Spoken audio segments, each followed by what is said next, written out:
Welcome back. So now we are starting our fourth chapter of geography, that is exogenetic processes part 2.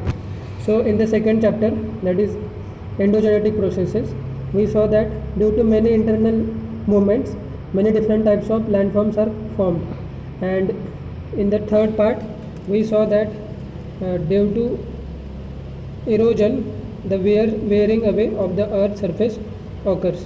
So now we are starting our next chapter, that is fourth chapter, exogenetic processes. So we have learned in the previous lesson that the earth's surface wears away because of erosion. ठीक आहे. तर मग हे जे खनन किंवा अपक्षरण कार्य आहे पृथ्वीवर होणाऱ्या एक्सटर्नल एजंट्समुळे, तर त्याच्यात सौर ऊर्जा येते, वाहणारा वारा, पाणी, हिमनदी. ठीक आहे. तर आपण ते शिकलो. तर आता पुढे आपण जाणार आहोत ह्या चॅप्टरमध्ये. The eroded material gets carried away by agents. When the speed of the agent reduces, the material gets deposited. तर अपक्षरण म्हणजे ही जी झीज होते जमिनीची, ठीक आहे ना, जे वेअरिंग अवे म्हणजे जो वरचा जो थर असतो तो निघून जातो. परंतु आता काय होतं की बरेच असे फॅक्टर्स असतात, एजंट्स असतात की त्याच्यामुळे तो वाहून जातो एका ठिकाणाहून दुसऱ्या ठिकाणी. तर मग त्यात काय येतं की जसं नदी झाली, हिमनदी झाली, पाणी, सागरी लाटा, ठीक आहे, नंतर जे काही जमिनीखाली पाणी असतं, ठीक आहे ना, ग्राउंड वॉटर, ठीक आहे, भूजल आपण त्याला म्हणतो. तर ह्यामुळे काय होतं की सुरुवातीला त्याचं इरोजन होतं. इरोजन म्हणजे काय की अपक्षरण. एक प्रकारे तो वरचा जो लेअर आहे तो कंटिन्युअस फ्रिक्शनमुळे, मुवमेंटमुळे निघत जातो. आता समजा एखादा खडक आहे तर त्याच्यापासून छोटे छोटे कण, त्या खडकाचे कण निघतील, किंवा मातीचं जर समजा एखाद्या नदीचं बेड आहे, ते मातीचं आहे, तर मग त्याबरोबर ते मातीचे कण पाण्याचं सस्पेन्शनमध्ये वाहत जातील. आता सस्पेन्शन म्हणजे काय की पाणी ते थोडं वेगाने वाहत असतं, ठीक आहे ना, त्याच्यात टर्ब्युलन्स असतो. तर मग त्या टर्ब्युलन्समुळे, मुवमेंटमुळे ते सस्पेन्शनमध्ये एका ठिकाणून दुसऱ्या ठिकाणी जातं. तर आपण आता बघितलं की एरोजन, ठीक आहे, काही पार्टिकल्स त्याच्याबरोबर निघत जातील, त्याला आपण गाळसुद्धा म्हणतो. ठीक आहे. तर हे घर्षणामुळे होतं. नंतर एरोजन नंतर ट्रान्सपोर्टेशन, ते एका ठिकाणाहून दुसऱ्या ठिकाणी ट्रान्सपोर्ट होतं. ठीक आहे, पाण्याबरोबर ते वाहत जातं, किंवा हवेबरोबर, समुद्राच्या लाटांबरोबर, किंवा हिमनदीच्या खाली. ठीक आहे, हे झालं एरोजन आणि ट्रान्सपोर्टेशन. आता नेक्स्ट काय आपल्याकडे की डिपॉझिशन. तर डिपॉझिशन म्हणजे काय की एका ठिकाणी ते संचयित होईल, आता एका ठिकाणी ते जमा होईल. तर कुठे जमा होतं की it gets deposited where the speed of water reduces. ठीक आहे. आता हे जे वॉटरच काय की पाणी असो, काही असो, त्यांचं स्पीड जिथे कमी होईल तिथे ते डिपॉझिट होईल. ठीक आहे. आणि मग याच्यातून काय होतं की जे आपले भूपृष्ठ आहेत त्याच्यावर जो जमिनीचा भाग आहे त्याच्यावर कंटिन्युअसली चेंज होत जातो, आणि मग नवीन नवीन लँडफॉर्म्स भूरूपात तयार होत जातात. ठीक आहे. तर मग आता त्यापैकी आपण काय लँडफॉर्म येतात शिकणार आहोत. Work of rivers and landforms म्हणजे नदीचे कार्य आणि काही भूरूपं. तर मग how will you differentiate between a rill, gully, stream and a river. म्हणजे ओहोळ, नाला, ओढा, नदी, यात काय कसा फरक कराल. तर मग आपण कसा फरक करू.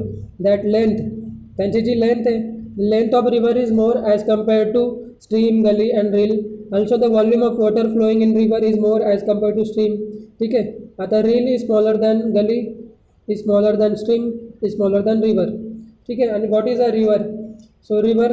So all these 2 questions are homework for you. आणि नदीची आपल्याला फक्त नदी म्हणजे काय, ठीक आहे, तर you can just find it out from Google also. So next, geographical explanation. Okay.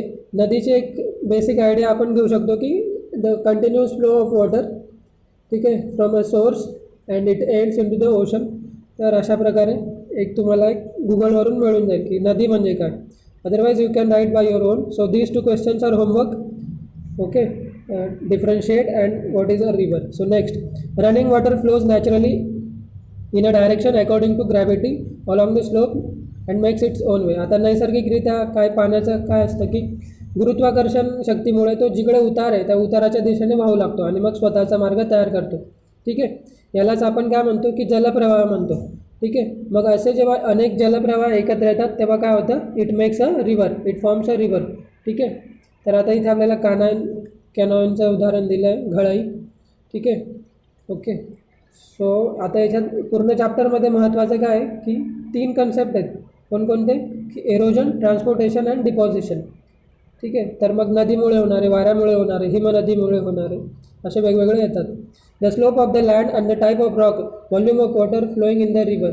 आता म्हणजे काय की त्या भूप्रदेशाचा उतार किती आहे, खडकाचा प्रकार कोणता आहे, आणि नदीचं जे पाणी तिथे किती प्रमाणात पाणी वाहत आहे, त्याचा स्पीड किती आहे, त्याची लेंथ किती आहे प्रवाहाची, नंतर नदीच्या पाण्यात गाळ किती आहे, तर इत्यादी घटकांवर मग तिथे किती एरोजन होईल, किती ट्रान्सपोर्टेशन होईल आणि किती डिपॉझिशन होईल हे असतं. ठीक आहे. आता एरोजन वर्क्स ऑफ रिव्हर म्हणजे नदीचे खनन कार्य. द रिव्हर्स ओरिजिनेट, तर मग नदीचा उगम होतो समुद्र सपाटीपासून खूप उंचावर होतो. ठीक आहे. तर तिथून नदी खूप वेगाने वाहते. मग आता तिच्यात जी झीज करण्याची शक्ती किंवा फ्रिक्शन जे असतं, त्याच्यात गाळही वाहत येतच असतो, मग रेती असते, दगडगोटे असतात, तर त्याच्यामुळे काय होतं तिथे फ्रिक्शनमुळे मग आणखी खनन वाढत जातं. तर मग नदीचा जो तळ आहे आणि नदीचे जे काठ आहेत त्यांचं खनन होत जातं. मग त्याच्यामुळे वेगवेगळे हे लँडफॉर्म्स तयार होतात, जसं की घळई. ठीक आहे ना. आता बघा सुरुवातीला आपल्याला इथे वाटतं की हे एकदम आधीच हे डोंगर असेल, तर इट इज पॉसिबल की ह्या नदीची जी लेवल आहे ती इथं असेल, मग यांचं झीज होत गेली आणि आता ती इथे. सो दिस हाईट और depth may go on increasing depending on the erosion happening there. ठीक आहे. So now next erosional work of river. तर मग नदीचे वहन व संचयन कार्य आता आपण बघणार आहे याच्यात erosional work. Okay. The rivers originate, अच्छा हे झालं. Transportation and deposition by river, तर मग नदीचे वहन व संचयन कार्य. A river flows down the slope from a hilly region, मग नदी डोंगराळ भागातून उताराच्या दिशेने खाली वाहत येते. नंतर मग पर्वताच्या पायथ्याशी काय होतं की तो नदीचा तिथे स्लोप एकदम कमी होतो. ठीक आहे. आणि मग स्पीडही कमी होतं. मग तिथे काय होतं की तिथे गाळ तो साचायला लागतो, त्याला आपण गाळाचे संचयन म्हणतो. आणि मग त्रिकोणी आकाराचा एक प्रकारे एक नवीन शेप तयार होतो, त्याला आपण काय म्हणतो ॲल्युव्हियल फॅन, त्यालाच म्हणतात पंखाकृती मैदान. तर मग आता काय होतं की मंद उतारामुळे नदीचा वेग कमी होतो आणि मग आता त्याची जी ट्रान्सपोर्टेशनची कॅपॅसिटी आहे ती हळूहळू कमी होते. ठीक आहे. मग काय होतं की तिथे छोटेही अडथळे आले तर मग नदी तिथे आपला प्रवाह चेंज करून घेते, आपली डायरेक्शन. ठीक आहे.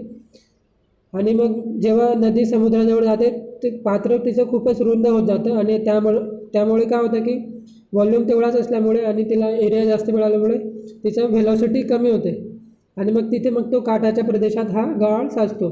ठीक आहे. आता हे जे नदीचा किती गाळ साचतो त्याच्यासाठी कोणकोणते फॅक्टर्स आहेत. मग नदीची लांबी, length of the river, then त्याच्यात किती व्हॉल्यूम ऑफ वॉटर, नदीतील गाळाचे प्रमाण. ठीक आहे. या सगळ्या गोष्टींवर मग त्या किती डिपॉझिशन होणार आहे, म्हणजे त्याचा बेड कोणत्या टाईपचं आहे रिव्हरचं, मेड ऑफ स्टोन्स आहे की क्ले बेड आहे. ठीक आहे. म्हणजे मातीचा बेड आहे नदीचं की स्टोनचा बेड आहे, तर त्यावर डिपेंड करेल की किती गाळ त्याच्यासोबत वाहत येणार आहे आणि किती डिपॉझिट होणार आहे. ठीक आहे. तर आता आपण बघितलं आहे की नदीचं जे पात्र असतं त्याच्या आजूबाजूला काय असतं की पूरतट असतात, म्हणजे पूर मैदानंसुद्धा असतात. तर मग जेव्हा नदीचं मुख म्हणजे काय की तिथे समुद्राला मिळते, तर तिथे त्रिभुज प्रदेश इत्यादी भूरूपे तयार होतात. तर मग आपल्याला इथे ह्या आकृतीमध्ये सगळं दिलं आहे. ठीक आहे. हे बघा, फ्लड लीव्ज म्हणजे पूरतट, फ्लड प्लेन्स. ठीक आहे. आणि इथे आपल्याला हे दिसतं आहे खाली पूरतट व पूर मैदान आहे. ठीक आहे. Alluvial fans, flood levees, flood plains, delta, V shaped valley. ठीक आहे. ही व्ही शेप व्हॅली कुठे तयार होते, जिथे नदी नवीच असते तेव्हा, यूथ स्टेजमध्ये असते तेव्हा ही व्ही शेप व्हॅली तयार होते. आता means near the source of the river. ठीक आहे. Now next think about it. Many creeks, तर मग आपल्याला काय बघायला मिळतं की कोकणच्या किनारपट्टीवर अनेक खाड्या आहेत. ठीक आहे. मग परंतु त्रिभुज प्रदेश नाही, असे का? ओके. तर this is also homework for you की म्हणजे तिथे नदी समुद्राला जाऊन मिळत नाही आहे, एक प्रकारे समुद्रच एक प्रकारे जमिनीच्या आत येतो एक, है ना.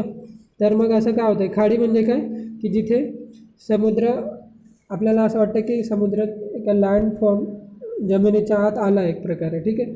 So it is like river only but it is the ocean water.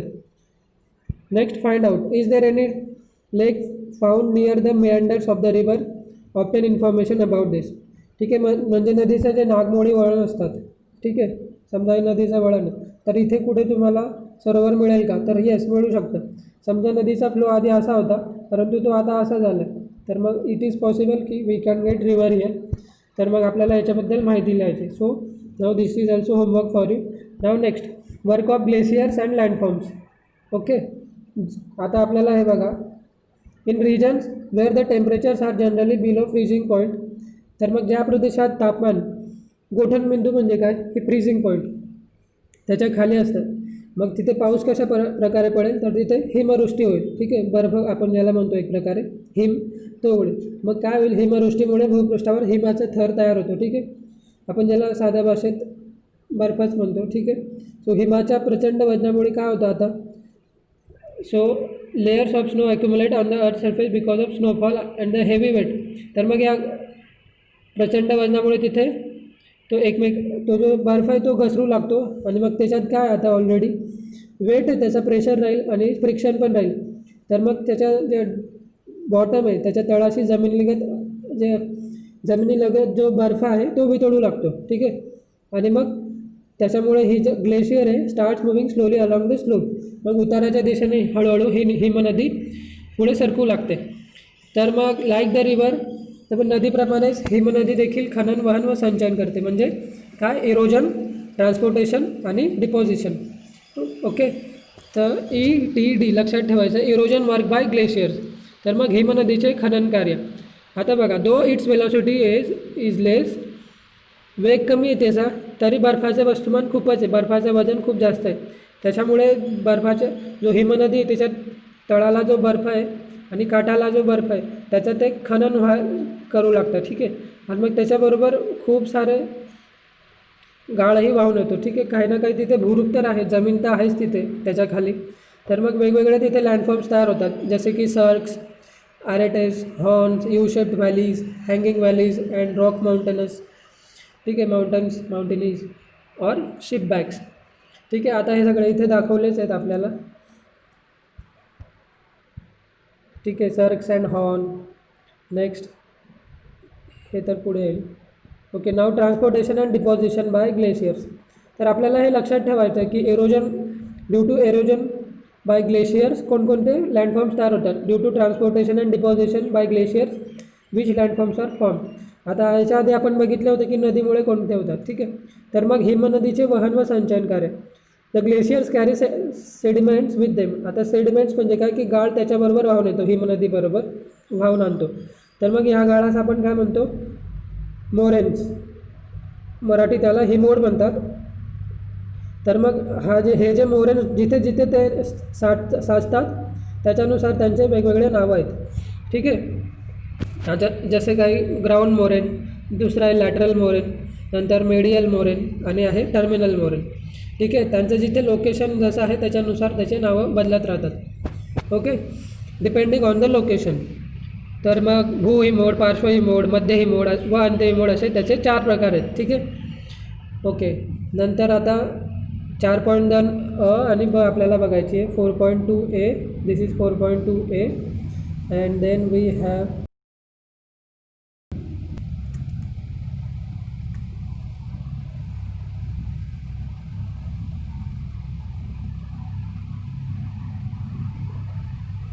4.2b. Okay, ground मोरेन.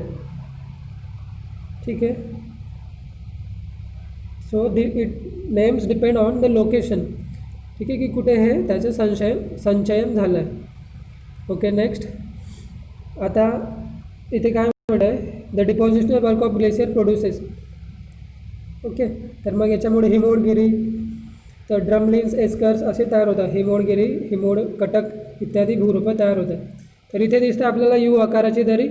तर बघा, एवढा मोठा ग्लेशियर जेव्हा वाहत जाईल एका ठिकाणाहून दुसऱ्या ठिकाणी, तर मग ऑब्व्हियसली यू आकाराची दरी तयार होईल, कारण की त्याचा शेप खूप मोठा असतो.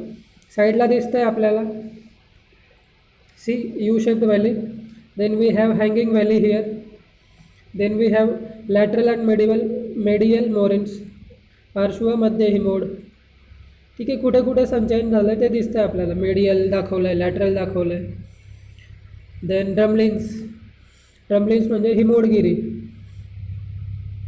तिथे एक प्रकारे पर्वत तयार होत आहे. देन वी हॅव एस्कर्स, हिमोड, कटक, हँगिंग व्हॅली.